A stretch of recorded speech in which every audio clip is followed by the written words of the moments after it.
Hello, everyone, and welcome to Cin City D&D. I am, as always, your humble yet horrifying DM, Matt Butler. To my right, lovely and talented Madison. Why don't you tell us about your character? I'm Madison. I play Hixsori Basha, the Tiefling Cleric. Hey, I'm Will. I am the half-orc soldier, commander of an army far, far away. Hi, I'm Casey. I play Penumbra Rios, the green dragonborn rogue, out to claim as much treasure as possible. I'm Charlie. I play Reprious, the scariest demon-slaying dwarf around. Last time, if you will recall, the party ended up defeating Smokes, the dreaded demon. It was actually Reprios that managed to destroy him with his sword, absorb it with his awesome demon-slaying powers, and then deposit it into the crystal. So now you have a trapped demon soul. But the room that you happen to find, or rather shell of a room that Smokes inhabited with his crazy mechanical monstrosities, had a 10-foot clock in the center of it. It was a, just like a clock, and it seems to be mechanical, ticking, made out of sunstone, which is this reddish material. It glints when the sun reflects off of it. It shines very brightly, which is where its name comes from. That's important. And then you see in the left corner there is a small, well, not really small, 5-foot in diameter moonstone clock that seems to have been, what was pulling the moonstone that you had in your possession from the other room. So this is what was attracting it. But you see that the clock, while it has a clock face, doesn't have a hand on it at all. So you also see to the right there are two just regular stone pillars of differing heights. One is 4 foot, the other is 3 foot. And on the top of each is a symbol. The first one has the symbol of a moon. The second one has the symbol of a sun, but they are made out of regular stone. So let's pick it back up there. So I'm cutting off the hand of this fucking dead guy with his flaming hair, and I'm going to put it on the sunstone because he has flaming hair. I would say go for it. Repurposed parts. Wait, no, that guy isn't there, though. That guy is... he's in a crystal. Inside of that. Yeah, he's inside the crystal. Why are you saying that? Don't kill me. He's got absorbed by the crystal.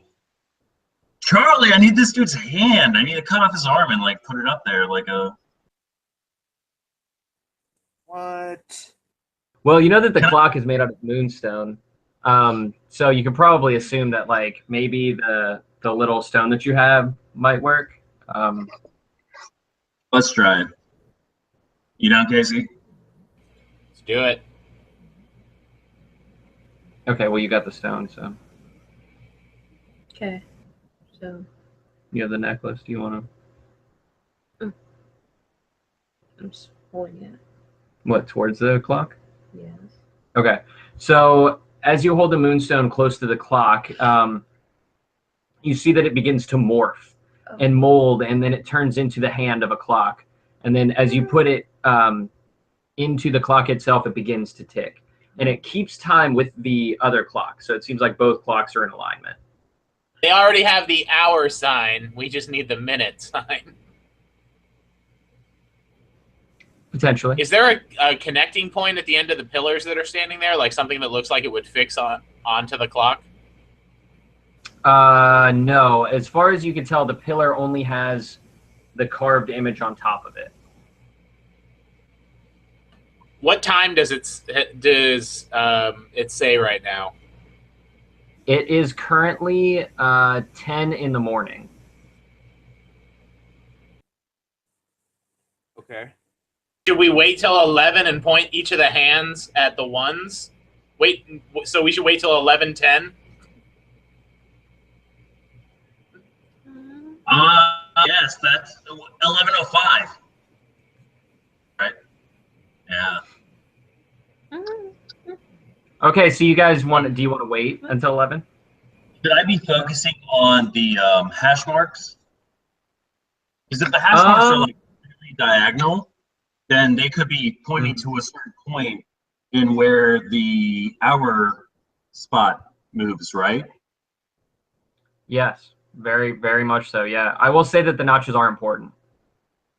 But they are like slanted, right? Like, Yes, almost to create like a V. okay. Where do they intersect? Well, in the center of the clock. You know what I mean? Because like the notch. Fuck. All right. That was Yeah. useless. I was thinking if they were like off a little bit, it might be pointing to a certain spot where like the diagonal is, but Right. So if I pick up the pillar for the sunstone and I bring it over to like the center, does it like react or does it attach or anything like that? So you go to pick up the pillar and find that it is immobile. It's immobile? Yeah, like you cannot lift this thing at all. Like it's too heavy or it's like magically immobile? Like you're not sure. You just know that this thing is not going anywhere. What about the It moon feels one? like it weighs like a gazillion tons. What about the moon one? Same thing. Maybe we can only lift them at 11:05. have we actually like searched the room really? Well, you guys have looked. Well, Hixsori has looked at the clock itself, but nobody's inspected the stone pillars, other than to say that they have carvings on top. All right. Let's do that then, right? Okay. So you check over the pillars themselves, and you see that on the bottom there seems to be some sort of. It almost looks like rays. So like for the moon, you see that there's like rays going like radiating away from it on the bottom, as well as tiny little stars. And then on the sun one, you see that there's rays radiating out from it and little clouds. And these are on the base of the. So it's almost like on a cuff around the pillar at the bottom. This is gonna be like stupid, but I'm gonna try and like throw some fire at the one with the flames on it. Well, they're not flames; they're just like rays that are radiating out. They look like beams, like maybe like sunbeams or moonbeams. Like So wizards / people that of magic can what do you have that has to do with stars and what has to do with sun? Like you have a light spell, we already know that, right? Yeah. Well, what about? Well, Okay. So here, I'll just advance this along a little bit. So you guys have been standing there for about an hour, just hanging out, trying to figure this out. As soon as 11 o'clock hits, you hear a click sound, like a mechanical click sound somewhere. something's about to go down. I'm going to try to move the sunstone again. Okay, so you notice that you cannot lift it up, but you can push it down. I push it down. Okay, so you push it all the way down until it's flush with the bottom, and as soon as it becomes flush with that cuff on the bottom, you hear a click, another click sound, like something just locked into place. Okay. Do we wait until 11 o'clock p.m. and I can press the other button? 12 hours. It's possible. You guys could do that. Did anything change on the sun clock? No, sun clock stayed the same. Mm-hmm. What happens if I try to stop the hour hand from moving? You hear the sound of grinding gears. What? 5 passed yet? Yes, it has. Come and gone. Nothing noticeable happened at that time? Nah. Where is the stone hand at? They're both clocks are the same. Can So we it's move? also, so the moonstone one is also within that notch now, because it's after 11. But like you can't, it's not movable. We can't move. Can we cast darkness? Maybe we'll pretend it's night. You could try. I was honestly thinking. Anyone got darkness? So she does not have darkness. I cast suggestion on the moonstone. I suggest it is night. It has no effect. Damn it. I cast disguise self. I disguise myself as nighttime. He's the night. He's the I am stars. the night. So you look like Batman. I am darkness. So do you guys just want to wait it out, or what do you want to do? I feel like there's a special time that we have to do this.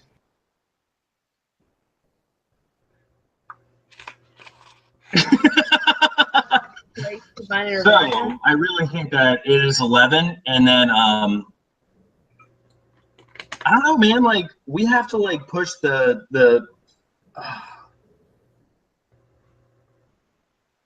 I'm We just have gonna to be push- really bummed if we get to 11 o'clock p.m.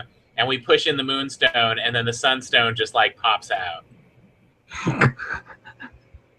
That'd be super You funny. did it. It's gonna be one of those No, buttons that when you I press really it, it think turns that to we have to wait until exactly 11:05 and push them in order, maybe, Are you enjoying yourself? or like. I can't wait till I can experience this glee that you carry with yourself, Matt. It's amazing. Like just like knowing that it's like, because my fear always is that you guys are gonna see right through it, and that it's gonna be like no fun for you guys, and you're gonna be like, oh yeah, duh, of course it's turns out this, that way. and I'm gonna be like, oh yeah, I'm so dumb. But then, like, to see you guys like struggle with it, like that's so awesome, because I'm like, yes, like they're into it, like they're digging it or whatever. It's sweet. Shit. But yeah. So wait until 11. Wait until 11. Wait until 11. Wait until 11. It's the only solution I got. Yeah, I could throw water at it. Yeah, right. Okay, so if you guys want to wait till 11, you guys you're hanging out for the rest of the day, just kind of, fixing up some stuff, you're tying up some loose ends, Do we heal? that sort of stuff. There's some damage. I mean, if you guys want to rest, Good idea. you guys are hanging out for the day, you decide to take a long rest because you had some damage that you wanted to heal up, so you're just hanging out, chilling, and it's about like getting towards dusk when you hear a rustling in the jungle and a figure just walks out into the clearing. The figure is clothed in like a blue tunic, blue pants, and he has blue skin. He's got two horns that kind of stick up like this, and he's got a small little tail. And he walks in and he's like, oh, thank God, I've been looking for you guys forever. You know how big this forest is? Who the fuck are you? Do not know this dragon man. You guys don't. Oh, yeah, that's right. It's me, guys. It's Jerry. What? Jerry, you've lost weight. Yo, what's up, Jerry? What's going on? I am suspicious of the fact that he changed different areas inside of the labyrinth. Is there a way to like test him for only things that he would know? Yeah, you can if you want. You want to. I don't know what that would be though. I don't know what he would know that we know and we all know. Yeah, for real. Like, you didn't really like. We didn't bond very much with Jerry. What? No, you know what you could ask him? You could ask him what he gave to you. Ah, bitch. Jerry, So- what do you owe me? Jerry, what is it that was something that you gave to me as a parting gift before you left? So, Penumbra, I owe you a favor, and Hixsori, I give you a scale. It's Jerry. All right. Oh, thank God. So, Ew, guys, I've nice. been wandering around for like hours. You remember how after I left, I decided to fly away? Well, I don't know if you guys know, but there's a big-ass fucking tree in this forest. It's like, I don't know, maybe like 30 to 60 feet thick, and it's 300 feet tall. So I was like, that thing seems kind of cool. I'm going to go check it out. Turns out he's an asshole. Yeah, he can talk, and he's a fucking jerk. So we ended up getting into it, having a little back and forth, exchanging some lightning, because I guess he does that too. And he turned me into this. So now this is me, I guess. You look like me. So if we get a chance, I would really love to go back and, tell that guy some choice words. But But we match. I have horns. You have horns. I mean, that's pale true. Yeah, skin is I do not a resemble the rest of normal you a little bit color. more now, but I mean, I miss my glorious draconic form. Yeah, That's you were true. pretty hot. Yeah, I know, right? Thank you. See, Penumbra gets it. How's Jerry feel about this? How's Jerry feel about this? Jerry's a little uncomfortable, but he's okay. He's just like, all right. His mojo get turned human there, Hixsori. Yeah, right. You're I don't trust him. what? Oh, you still don't trust Jerry? Yeah. Yeah. So that happened, and you guys, just kind of shoot the breeze with Jerry for a little while until it gets to be 11 o'clock at night, and then you hear another click. Quick question: does Jerry still have wings? He does not, sadly. Me neither. I pushed the moon. Okay, yeah. So you can push it. You push it all the way down and lock it into place, and you hear a corresponding click, and like you see the clock in the center just begin to like the gears start to work on it, and the center begins to open, just like sort of spirals open with these gears, and it lifts out this bone chest. Oh. Okay. And to lockpick it even though it's unlocked. Yeah, you're just like, guys, this is a really difficult lock. Give me a second. Wink, wink, nudge, nudge. I use a feather. Right. Mm-hmm. Oh, got it, guys. Got it. Oh, Don't even worry about it. Open up the cursed fucking box. Let's do it. Tell me how much I lose, man. So, Right. like I said, everyone will put their hand on the box. So No, I mean, I'm down. I'll open it myself. I'll open up myself. Just don't worry about it. And you lift open the box, and you see that inside there's just what looks like a gossamer like gown almost, and a small strip of cloth with some stuff written in abyssal. Okay, I speak tongues. I want to see what that says. In abyssal? Okay. Abyssal. Oh, Mhm. fuck. Read Or wait, that. do I already speak? No, I speak infernal. Yes, I cast tongue so I can read what it says. All right, so it is like 4 stanzas, and it says, "If the Baylor's hammer is your goal, prepare to eat some crow. His laziness will make you snarl, but you have to ask that asshole Carl." Wait, so asshole. The tree? Is the tree's name Carl? I really hope the tree's name. Carl the tree. Mhm. Hey, Jerry, Jeffrey. does that asshole tree look like a Carl to you? Jerry's like, yeah, I can see that asshole being named Carl. He has the face of a Carl. He has the trunk of a Carl. Hmm. Yes, the roots of He a has Carl. the leaves of a Carl. The sap of a Carl. Does this have sap? This tree? The foliage of a Carl. The bark of a Carl. Hmm. The small critters are running around and love a Carl. No, I don't have any vines. The vines of Carl. The Of a Carl. acorns of Carl. Out of tree things. I don't know now. Yeah, right. That's what I was What are thinking. other tree things? The roots of Carl. The branches The of Carl. branches of Carl. I said it first, so it's Damn it. Got it. I lose. All right, so yeah, so you guys. Should we go find Carl, or should we stick Carl. or should we stick to what we're doing right now? Jerry, do you know where? Can you take us to Carl? He's like, yeah. If Carl's that asshole tree, I think I could probably find my way back there. Okay. Do you guys want to try and find the tree person? If this person is Carl. I think someone should put on the gown first. Okay, I'll put on. Down, dude. Actually, before I put the gown on, can I do? Hold on. I think I have something that pertains to. I think you should just wear Okay, I just wear it. it. So you just want to put on God the. damn it! Yes. Okay, so you throw on the veil, and at first, or the gown, and at first, like nothing happens. You're just like, okay, cool, whatever. This is a cool, kind of see-through gown. I really wouldn't wear this with nothing under it. But then as you're talking, there's like this beam of moonlight hits you, and where it hits you, it just turns invisible.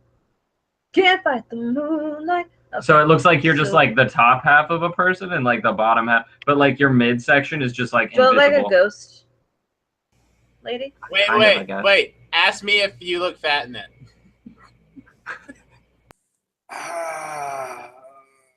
I leave it on. If I take my clothes off, is it obvious? Oh yeah, it's like see-through. But I'm not a body here, though. You said.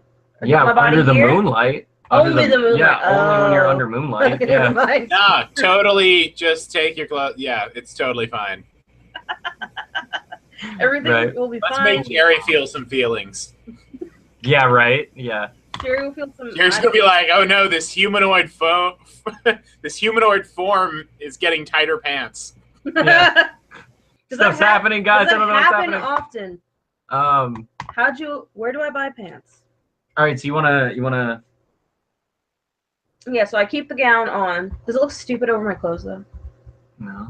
Cause like, what am I even wearing? I don't even. You don't Yeah, remember. what is the gown? Does it have like cuffed sleeves, or is it like? Yeah. No, it's literally like it almost looks like a nightgown, but it's made out of like this really thin fabric. I'm just wearing like a a nightgown. negligee. I'm wearing a negligee over my clothes. Yeah. Yeah. Just over your clothes. Madison runs into battle wearing her nighties. Right. Da-da, da. I feel like a superhero though. I really do. Yeah. Hell yeah. Her see-through nighties that she wears her armor under. Yeah. Right. Makes no sense. But I'm wearing it Right. forever. Yes. Absolutely. For the Perfect. rest of my life. Can I borrow it sometimes? Sure. I think Yeah. it would look great with my scales. I think it would bring out the true color in your scales for sure. Right? Plus, you add that to the monkey suit, and I mean, we're just There's nowhere you Dude, can fucking lose. styling. Styling. we're just ready for New York Fashion Week. Hell yeah. Hop on the plane. So yeah, wanna. Yeah, let's go try and find this tree. I'm gonna go stab a tree. So you guys start wandering into the forest. You see that the forest is much like you've seen so far. It's very, very thick and dense. You guys crawl through the first, about 30, 40 feet. You don't really experience anything. And then you run like smack dab into a building. And it seems to be a building of like some size, and it's like in really good condition. But it's stone, it seems, covered in like this bright green ivy. And there's just a doorway. There's no door. And you can see something smells delicious coming from inside. No. Can I roll a smell check? Yeah, for sure. I don't know what that is. That perception? Yeah, it would just be perception, yeah. Cool. Oh, all right, sure. Nat 20. Interesting. Okay. Great. You know, Okay. every smell. So you've never smelled this before, but it smells floral, but it smells delicious. It smells like the greatest thing you've ever smelled in your entire life. But there is this sort of undercurrent in there of just like a little bit of sour or something. You're not sure what it is, but there's like so much good smell that you can't even, it's like you're completely just like intoxicated by the smell. I feel like I need to add like a skill point in cooking or something, because like I can't believe I got a nat 20 on a smell check for food. Yeah, right? Still don't know what it is. Of all the things I could get a nat 20 on. Yeah. It's like, guys, it's floral with a little sour. And there's probably nutmeg. Actually, I'm guaranteed there's nutmeg. Should we like knock on the front door and be like, "Hey, what's up?" Well, there's no door. There's just a doorway. I just realized I have silver rings. Oh, we just smelled the smell. We knock on the doorway. Yeah, you just knock on the doorway, but nothing happens. Do you want to kind of look I feel like inside? there's some kind of will save in front of here with a smell check or something. Can I cast light on Will's sword, and so he can kind of put it in there, maybe, and see if he sees anything? Sure. Do you want to do that? Yes. Is that? Okay. So you stick your sword in, and you see that the room inside looks much like the room outside, except for there's a lot more of those vines, and they seem to be a lot thicker.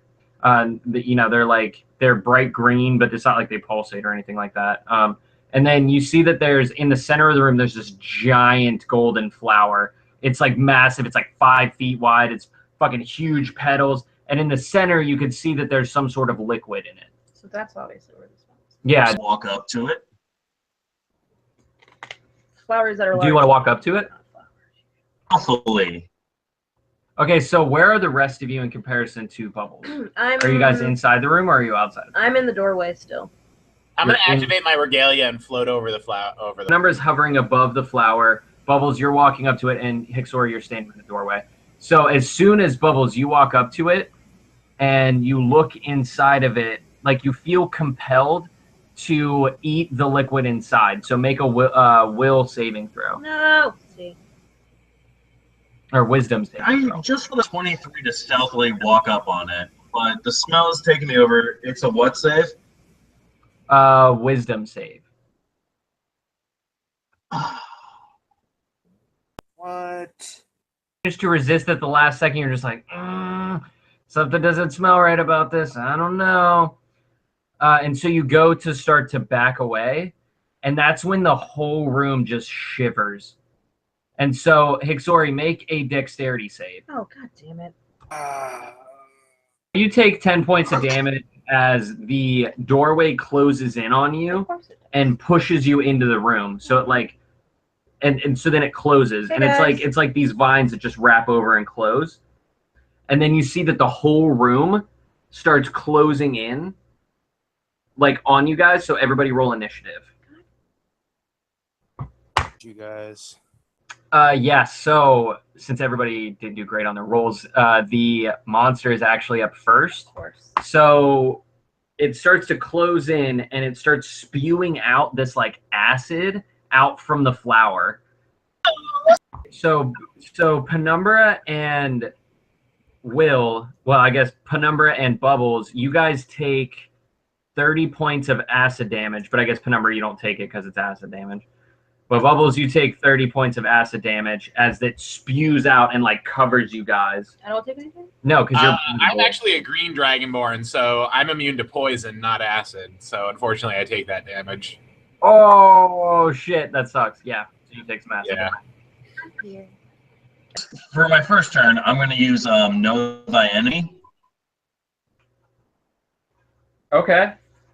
and I want to know its basic biology and its like weak points. You know that this thing is called a Jumon flower, and basically the way that it works is it completely pulls you inside of it it's like basically like a large pitcher plant, except for the room is the pitcher part. So you guys are in its stomach basically. So what is the flower? It masquerades as a room and then fucking closes in on you guys and spews acid and dissolves you and eats you. So is it the flower part its mouth? Or Yeah, the flower part is what you're in, the room. The No, flower part the thing is that just we're looking the at. flower part is like a pump in your stomach that shoots acid out. Oh. Okay. And it's also a lure Yeah. to try to get people inside. And then as soon as they like So you know that it is, as a plant, it's weak against stuff like fire. You know that it, for all of the health that, for some of the health that it drains from you guys, it adds to its HP because it's like healing itself by eating you. So you have that to look forward to.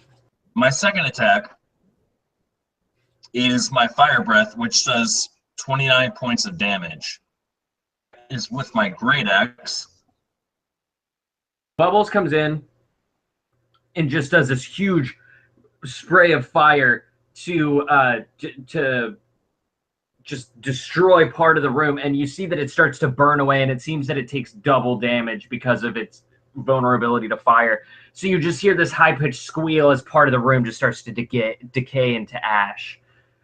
He comes in with his distracting strike that manages to pull the focus away from the rest of you guys, giving you guys kind of some chance to breathe, while he focuses on it as he slices into the side of the flower, which also squeals and tries to like move out of the way, kind of.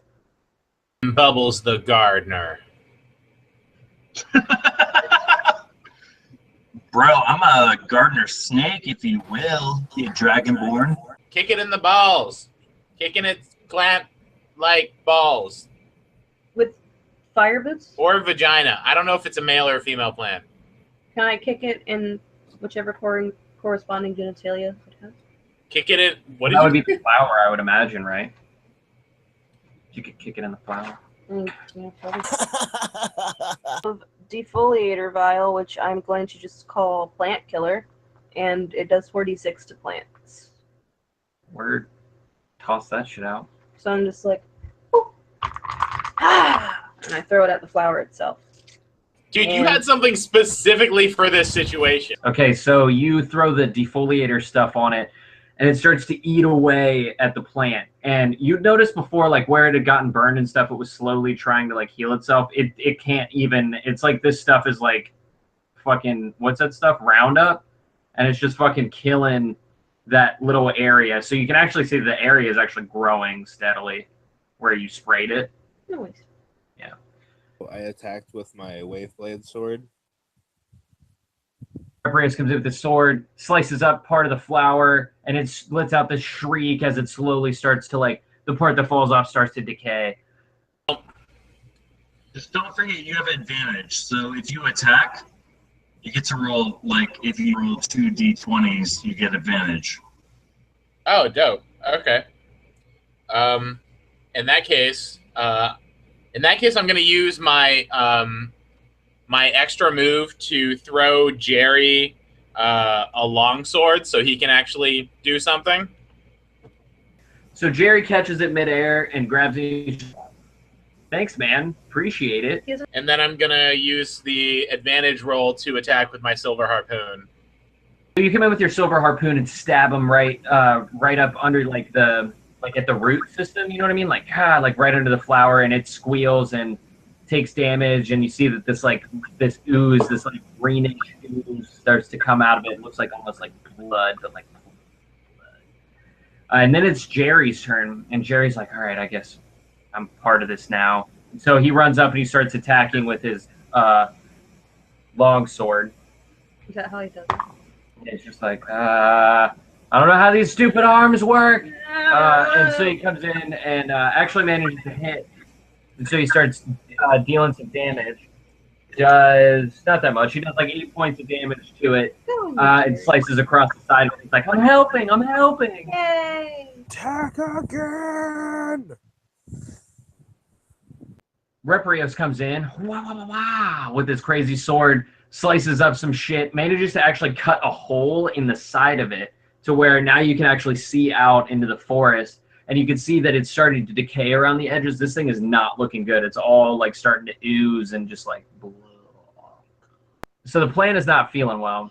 So it decides to shoot out a whole bunch of acid to try to, heal itself a little bit and dissolve you guys in the process, obviously. So you all end up taking 22 points of damage as you get hit by the just spew of acid, and the walls continue to crush down in on you. So the room started out maybe like, 30 feet across. Now it's like 15 foot across, and you guys are all kind of like jammed up together in the center. Except for now you can see outside of it because, obviously, courtesy of Reprious, he sliced a nice hole in it for you. Am I pressed against Jerry? Yeah, you are. Attacking with all 3 of my turns. Bubbles unleashes another breath of fire, just fucking roast this whole room. You guys feel the intense heat for a minute, but then it bursts, and you see that the whole thing just like pops, and you see plant guts go everywhere and just cover all the trees and everything. Fucking gets in your hair and all over your clothes and stuff. A little bit of acid splashes out at you guys, so you take an additional 11 points of damage, but it is dead. Definitely dead. What about my gown? What about your Is it gown? okay? Oh yeah, it's magical, so it's fine. So it's stain resistant? Yeah. Okay. It's a benefit of being a magical item. It's stain resistant. I dip my hand in the sweet, sweet nectar and lick it. No. Okay,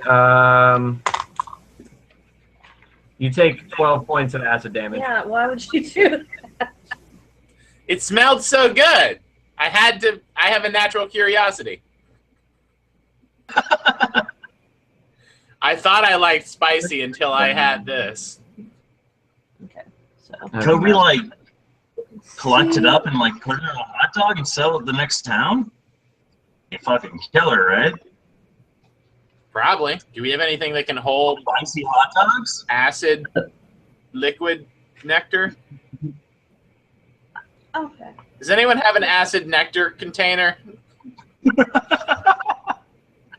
I would really enjoy those things right now, dude. Like that, like sprinkle some hot sauce, aka on your hot dog. We have a bottle of Red Hot I can just put it in.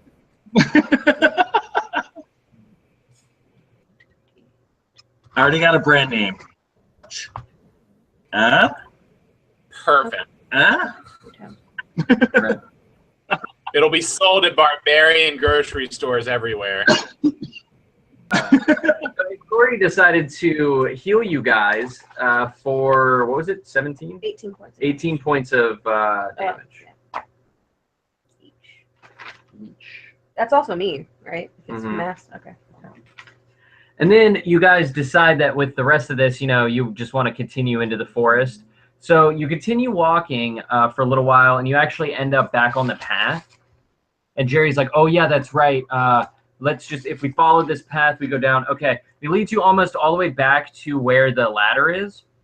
And then he kind of steers you a little bit to the right, and he's like, it's just right through these bushes.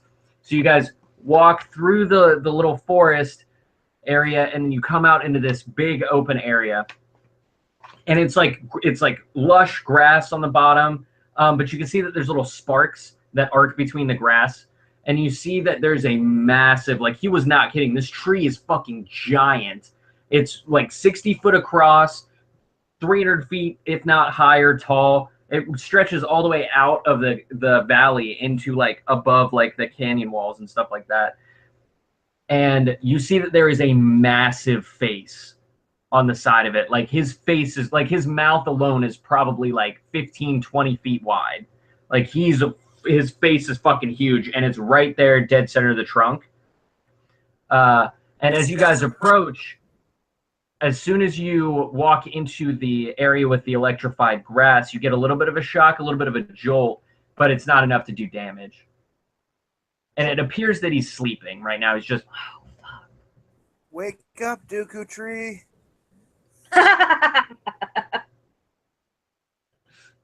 right. Oh, Zelda. Clearly, I have to turn into Kirby and fight this thing. Yes.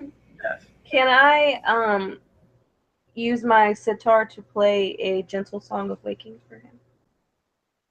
Yeah, definitely. If you So I'm want just to. like, wake your tree face up for me.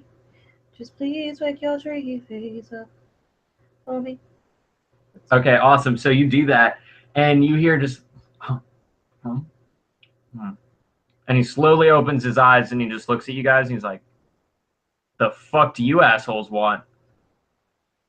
Well, that was uncalled for. And then that's actually what we're going to call it. He's so grumpy in the mornings. Thank you to everyone that watched the live stream. Obviously, if you watched the edited version, thank you as well. Please like all our social media things, Facebook, Twitter, Snapchat, all the things the youngins are into nowadays. Thank you for everyone for watching, and remember to keep your friends close, but your dice bag closer. And we'll see you guys next time. Boom.